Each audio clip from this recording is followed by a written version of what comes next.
स्थूल शरीर पर महीन और दूध के फेन के समान उजला कुर्ता, खूब महीन धोती, पांवों में चप्पल और सिर पर सजी नुकीली गांधी टोपी। वेशभूषा से श्री बाबू एक कला प्रेमी रईस के समान दिखते हैं।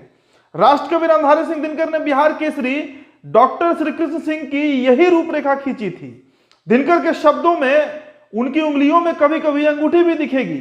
आगे दिनकर कहते हैं कि रंग उनका गेहुआ है, आकृति सदैव निर्लोम रहती है, आंखें चेहरे के अनुपात कुछ छोटी है और कान भी बड़े नहीं हैं, लेकिन आकृति पर जो एक मुक्त हंसी की किरण खिलती है वह बतलाती है कि हृदय के तल में मस्ती और बेफिक्री की मात्रा भरपूर है।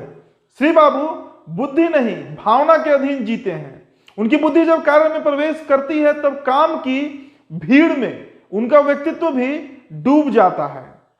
नमस्कार, मेरा नाम उदित तार्यन है और इनसाइडर के मुख्यमंत्री सीरीज में आप सबका स्वागत है।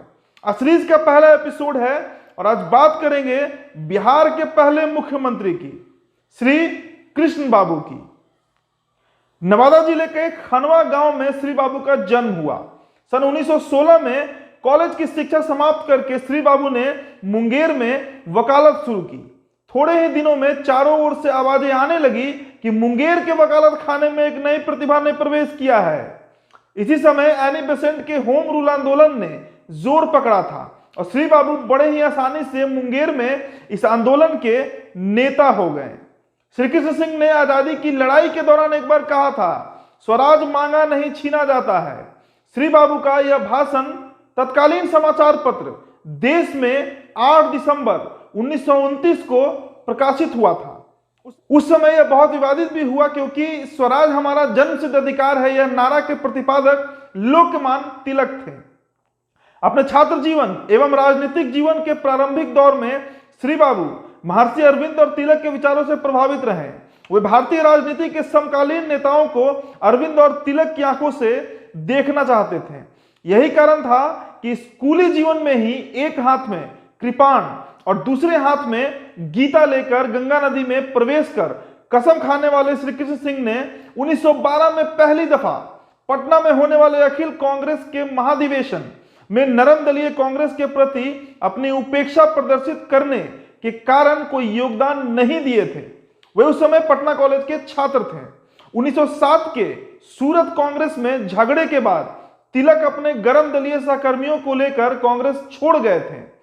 तब श्री बाबू ने कांग्रेस से किनारा कर लिया था। इसी तरह जब जॉर्ज पंचम का पटना आगमन हुआ और वो शहर का नजारा देखने के लिए नाव पर सवार हो गंगा भ्रमण को निकला था तो सारा किनारा लोगों से खचाखच भर गया था। मिंटो हॉस्टल के छात्र भी भीड़ में जा मिले थे, लेकिन श्री कृष्ण सिंह ने अपने कमरे से बाहर नहीं निकले। कहीं बादशाह के शरीर पर नजर ना पड़ जाए, इस पाप से बचने के लिए उन्होंने अपनी कोठरी की खिड़कियां तक बंद कर दी थी। इस उत्कट राष्ट्रवाद के समर्थक होते हुए भी गांधी जी के प्रभाव में आने के बावजूद श्री बाबू की वाणी में वही जोश और गर्मी थी जो गर्मपंथी नेताओं में थी। बावजूद इसके सत्य और अहिंसा के सिद्धांत में अटूट आस्था रखने वाले नेताओं में से एक थे अपने श्री बाबू। जब भारतीय राष्ट्रीय कांग्रेस ने असहयोग आंदोलन शुरू किया तो श्री बाबू उसमें कूद पड़े, अपनी वकालत स्थगित कर दी और नए मतवाद का डट कर प्रचार करने लगे। मुंगेर जिले के सुदूर गांव तक दौरा किया।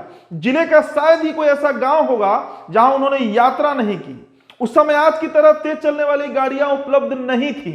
पैदल, बैलगाड़ी या कोई दूसरी सवारी पर ही उन्होंने दौरा किया था। अनुग्रह बाबू के मुताबिक 1934 के प्रलयकारी भूकंप ने मुंगेर समेत बिहार के दूसरे अनेक शहरों को नष्ट कर दिया था। श्री बाबू अभी जेल से रिहाई हुए थे कि वे पुनर्निर्माण के कार्य में जुट गए। उन्होंने तब तक आराम की सांस ना ली जब तक उजड़ा बिहार फिर से बस नहीं गया था। राज्य के पहले मुख्यमंत्री श्री बाबू की राजनीतिक चमक के पीछे उनकी अदम्य त्याग छिपी है। देवघर के मंदिर में उन्होंने दलितों को प्रवेश करवाया था। इस घटना से उत्तेजित वहां के पंडों ने श्री बाबू पर लाठियां तक बरसा दी थी। उन्हें गंभीर चोट आई थी। दलितों का देवघर मंदिर में प्रवेश का विरोध श्री बाबू को अपने गांव और घर में ही झेलना पड़ा था। उन्हें घर से बाहर कर दिया गया था। गांव में उन्हें किसी ने जगह तक नहीं दी थी। श्री बाबू ने अपनी पत्नी और बच्चे को लेकर गांव के बाहर छोटी सी झोपड़ी बनाई और उसमें रहने लगे। यह बात जब महेश प्रसाद सिंह को पता चला तो वो तत्काल माउर पहुंचे और सबको अपने घर मुजफ्फरपुर ले गए। श्री बाबू का जब देहावसान हुआ तब उनके पास मात्र 11,000 रुपए जमा थे। इसमें भी वे अपने एक कार्यकर्ता की बेटी की शादी के लिए 8,000 रुपए देने की बात कर चुके थे।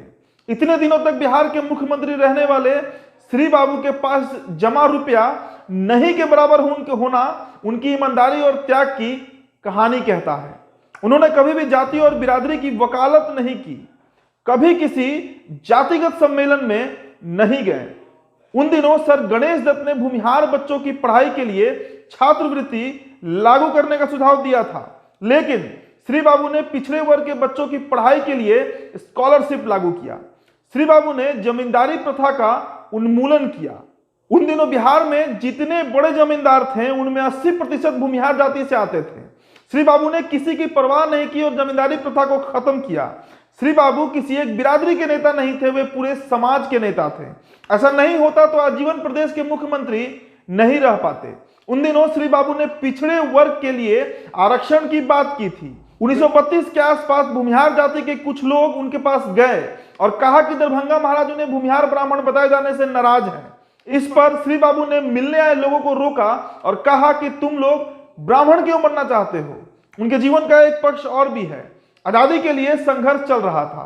श्री बाबू की पत्नी पटना मेडिकल कॉलेज अस्पताल में इलाज के लिए भर्ती थी। अंग्रेज कमिश्नर ने श्री बाबू को संवाद भिजवाया कि वह आंदोलन से पीछे हट जाएं तो बीमार पत्नी की देखभाल की उन्हें अनुमति मिल सकती है, लेकिन श्री बाबू को यह गंवारा नहीं था। वो पीएमसीएच पहुंचे, एक व्यक्ति से गंगा जल मंगवाया, पत्नी को गंगा जल देते हुए कहा कि यह रख लीजिए, हमारे सामने देश है, उसके बाद आप हैं। गंगा जल पिलाकर श्री बाबू टमटम पर बैठकर पटना विश्वविद्यालय की ओर निकल गए। कुछ दिन बाद श्री बाबू की पत्नी का देहांत हो गया। उस समय वो जेल में बंद थे। उन दिनों राष्ट्रीय आंदोलन के मुख्यतः दो धाराएं थी। एक गुट जमींदारी प्रथा के खिलाफ था तो दूसरा इसके बने रहने के समर्थन में था। जमींदारी प्रथा के खिलाफ वाले लोगों में जयप्रकाश नारायण, सदानंद सरस्वती और कृष्णवल्लभ सहाय जैसे नेता थे। श्री बाबू इस गुट की अगुवाई करते थे। दूसरी ओर doctor Rajendra Prasad, sir Ganesh Dutt, sir CPN Singh थे। जमींदारी प्रथा को खत्म करने में वामपंथी विचारधारा से ओतप्रोत रामचंद्र प्रसाद सिंह और चंद्रशेखर सिंह ने भी श्री बाबू का साथ दिया था। श्री बाबू की अगुवाई में बिहार वह पहला राज्य था जिसने जमींदारी प्रथा को पूरी तरीके से खत्म कर दिया था। अस्थायी बंदोबस्ती लागू की गई, लेकिन यह सब आसान नहीं था। श्री बाबू ने पिछड़े लीडरशिप को मुख्य धारा में लाने का काम किया। उनकी सरकार ने वीरचंद पटेल, जगलाल चौधरी मंत्री हुए।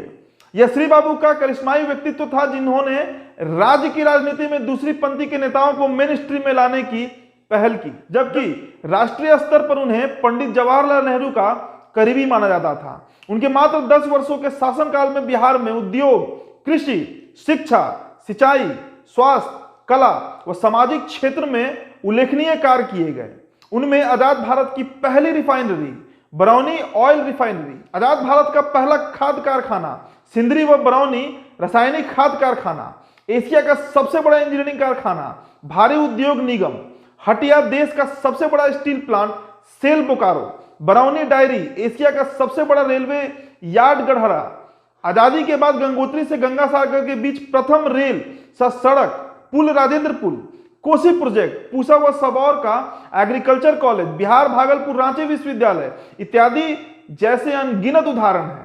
उनके शासनकाल में संसद के द्वारा नियुक्ति फोर्ड फाउंडेशन के प्रसिद्ध अर्थशास्त्री श्री एपल्वी ने अपनी रिपोर्ट में बिहार को देश का सबसे बेहतर शासित राज्य माना था और बिहार को देश की दूसरी सबसे बढ़ती हुई अर्थव्यवस्था बताया था। आज ना तो वैसे नेता बचे हैं, ना ही उस काल की राजनीति। बिहार पूरे देश में सबसे निचले पैदान पर जा पहुंचा है। बिहार को अगर कोई दूसरा श्री बाबू मिल गया होता तो शायद ऐसा नहीं होता। श्री बाबू के बारे में आपका क्या कहना है? हमारा कमेंट बॉक्स खुला है, आपकी प्रतिक्रिया का हमें इंतजार रहेगा। इनसाइडर को सब्सक्राइब कर लीजिएगा। वीडियो अगर हमारे फेसबुक पेज पर देख रहे हैं तो हमारे पेज को लाइक, फॉलो करें और इस वीडियो को शेयर जरूर करें। धन्यवाद।